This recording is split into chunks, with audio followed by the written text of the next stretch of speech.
Mwezi uliopita tumeona madai ya kuchekesha kuhusu uhusiano kati ya Marekani na Israel. Nilipokuwa Washington, ilisema kwamba ninadhibiti utawala wa Marekani, kwamba ninashurutisha sera yake na usalama. Sasa wanadai kinyume, kwamba utawala wa Marekani unanidhibiti mimi na unaongoza sera za usalama za Israel.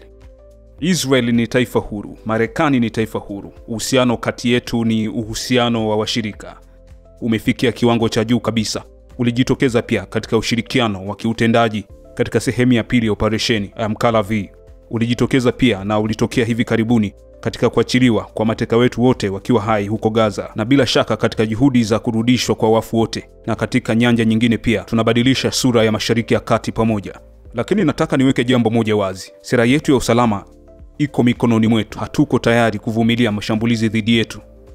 Tunajibu mashambulizi kulingana na maamuzi yetu wenyewe, kama tulivyoona Lebanon na hivi karibuni Gaza. Tulishusha makombora 150 dhidi ya Hamas na vikundi vya ugaidi baada ya mashambulio dhidi ya wanajeshi wetu wawili.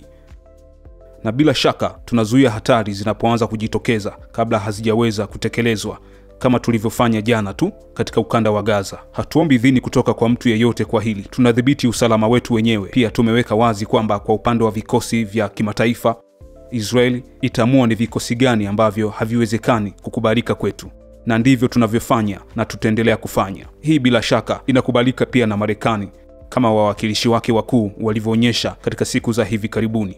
Israeli ni taifa huru. Tutajilinda kwa nguvu zetu wenyewe na tutaendelea kudhibiti hatima yetu wenyewe.